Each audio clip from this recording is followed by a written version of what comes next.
जय हिंद दोस्तों, स्वागत है आप सभी का हमारे इस YouTube channel student study platform पर। दोस्तों, आज के इस वीडियो में हम बात करेंगे शिक्षा जगत की तमाम बड़ी खबरों के बारे में जो कि आपके लिए अति महत्वपूर्ण है। तो दोस्तों, वीडियो को शुरू करने से पहले अगर आप हमारे चैनल पर नए हैं तो चैनल को सब्सक्राइब कर लीजिएगा, साथ ही बेल आइकन जरूर दबाइएगा।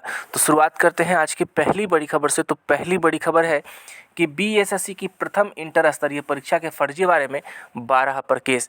तो दोस्तों, जैसा कि आप सभी को पता होगा कि बीएसएससी प्रथम इंटर स्तरीय की काउंसलिंग पिछले 15 दिसंबर से जारी है और कल यानी कि 20 तारीख को इसका 5वां दिन था। तो देखिए यहाँ पर क्या है कि जो बीएसएससी की जो काउंसलिंग है प्रथम इंटर स्तरीय की, उसमें फर्जीवाड़े के आरोप में सोमवार को 12 और अभ्यर्थी पकड़े गए। पकड़े जाने का कारण फोटो व अंगूठे का निशान मिसमैच पाया गया। सभी के खिलाफ एफआईआर दर्ज की गई है। तो इन सभी छात्रों के साथ फिलहाल एफआईआर दर्ज करके छोड़ दी गई है।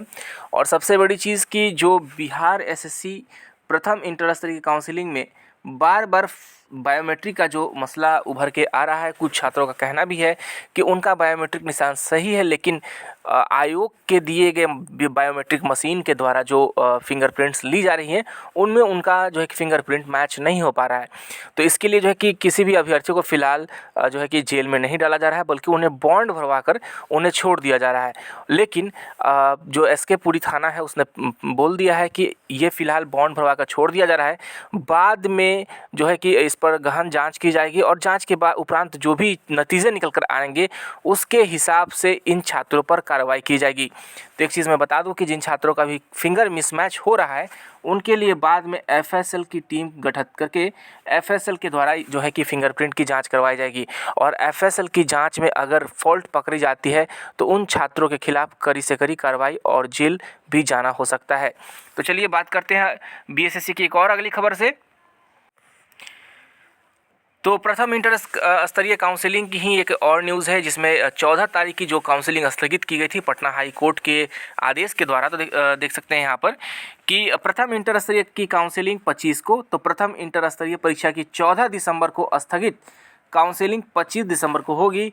पटना हाई कोर्ट के आदेश के कारण इस काउंसलिंग के पहले दिन को स्थगित कर दिया गया था, लेकिन कोर्ट को रोक हटने के बाद अब इसे 24 दिसंबर को पूर्व निर्धारित कार्यक्रम के अनुसार ही हो रही काउंसलिंग के समाप्त होने के अगले दिन जो है कि आयोजित किया जाएगा।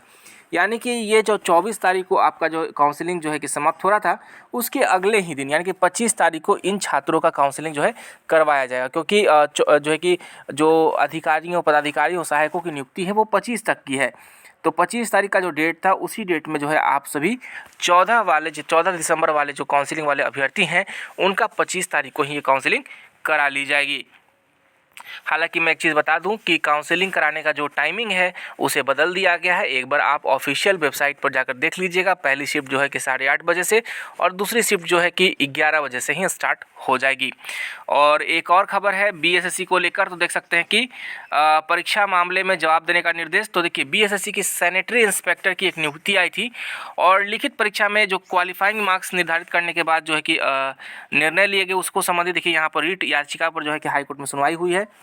तो परीक्षा मामले में जवाब देने का निर्देश, सैनिटरी इंस्पेक्टर के पद पर नियुक्ति के लिए ली गई लिखित परीक्षा में क्वालिफाइंग मार्क्स निर्धारित करने के संबंध में लिए गए निर्णय से संबंधित रिकॉर्ड को पेश करने के लेकर दायर रीट याचिका पर सोमवार को हाईकोर्ट में सुनवाई हुई है। जस्टिस पीबी बजंत्री की एकल पीठ ने शेखर कुमार व अन्य द्वारा दायर याचिका पर सुनवाई करते हुए राज्य सरकार व स्टाफ सिलेक्शन कमीशन को निर्देश दिया कि वह इस मामले में जवाबी हलफनामा दायर कर स्थिति स्पष्ट करे। कोर्ट को याचिकाकर्ता ने बताया कि विज्ञापन के आलोक में लिखित परीक्षा में सफल अभ्यर्थियों को साक्षात्कार के लिए बुलाया जाना है। तो देखिए यहाँ पर जो याचिका दायर किए हैं उसकी तरफ से हाई कोर्ट ने सुनवाई की और हाई कोर्ट ने सुनवाई करते हुए बीएसएससी को आदेश दिया है कि आप इस मामले में एक जवाबी हलफनामा, यानी कहने का मतलब आप भी अपना जवाब जो है कि दायर कीजिए, बताइए कि क्या कारण है कि इन छात्रों को यहाँ पर याचिका दायर करनी पड़ गई है। तो इस मामले में सैनिटरी इंस्पेक्टर के मामले में यहाँ पर एक बार बीएसएससी को फिर से कटघरे में जो है कि खड़ा किया गया है। एक बार फिर से बीएसएससी को हाई कोर्ट में जवाब देना होगा। बात करें अगली खबर पर, तो अगली खबर जो है कि यहाँ पर CTET को लेकर है। तो CTET की जो परीक्षा जो है शुरुआती दिनों में कैंसिल हो गई थी, तो उसकी शांतिपूर्ण परीक्षा का संचालन जो है कि स्टार्ट हो चुका है।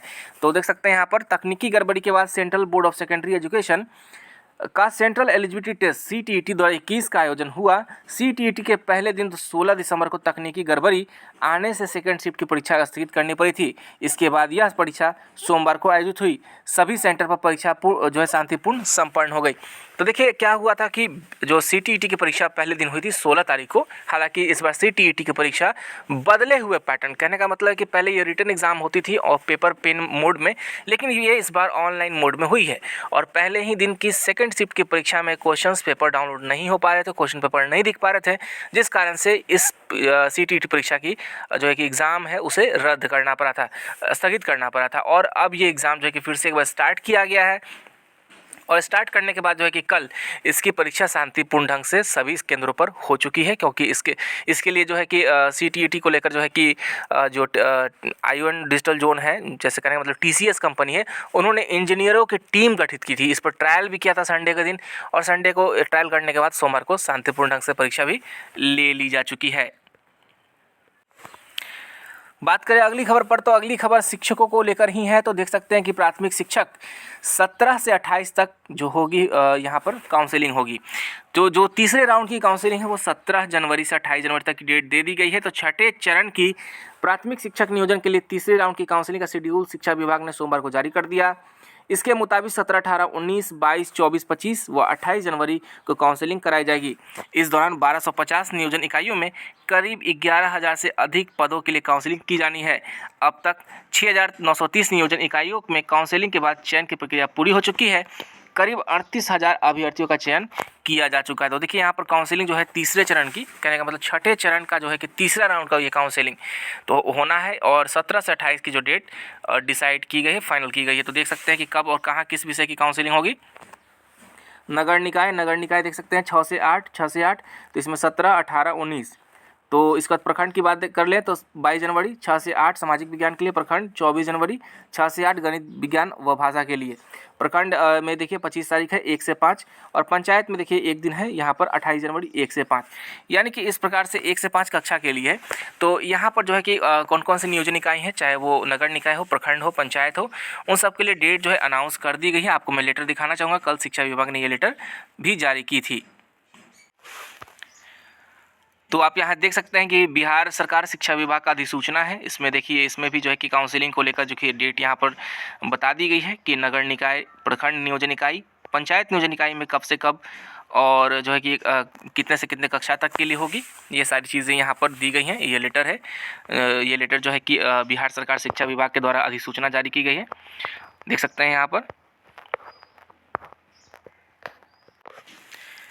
बात करें अगली बड़ी खबर पर, तो अगली बड़ी खबर है कि सिपाही यानी कि होमगार्ड सिपाही के लिए जो है यहाँ पर शारीरिक दक्षता परीक्षा का जो है कि डेट अनाउंस किया जा चुका है। तो देख सकते हैं यहाँ पर कि केंद्रीय चयन परिषद सिपाही भर्ती द्वारा बिहार राज्य में 2020 में बिहार गृह रक्षा वाहिनी सेवा संवर्ग में 551 रिक्तियों के लिए जो विज्ञापन निकाली गई थी, विज्ञापन संख्या 2/2020, और यहाँ देख सकते हैं कि इसकी परीक्षा जो है कि 24/1/2021 को हुई थी। और लिखित परीक्षा के उपरांत जो है कि शारीरिक दक्षता परीक्षा के लिए छात्रों का परीक्षाफल भी जो है कि 15/4 को घोषित किया गया है।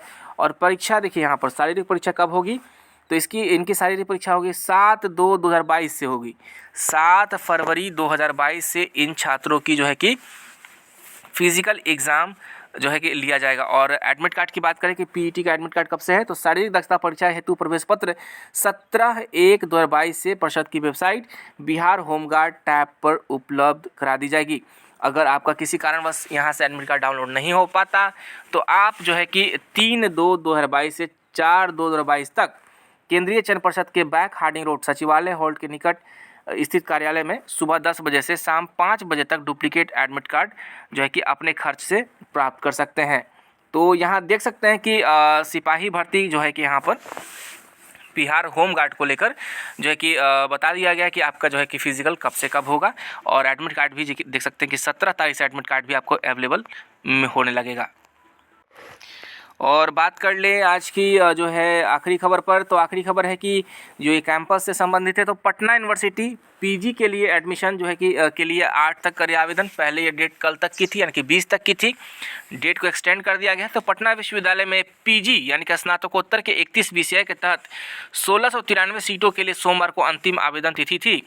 अब तक विश्वविद्यालय में करीब 3500 से अधिक आवेदन आ चुके हैं। हालांकि इस दौरान तिथि बढ़ा दी गई है।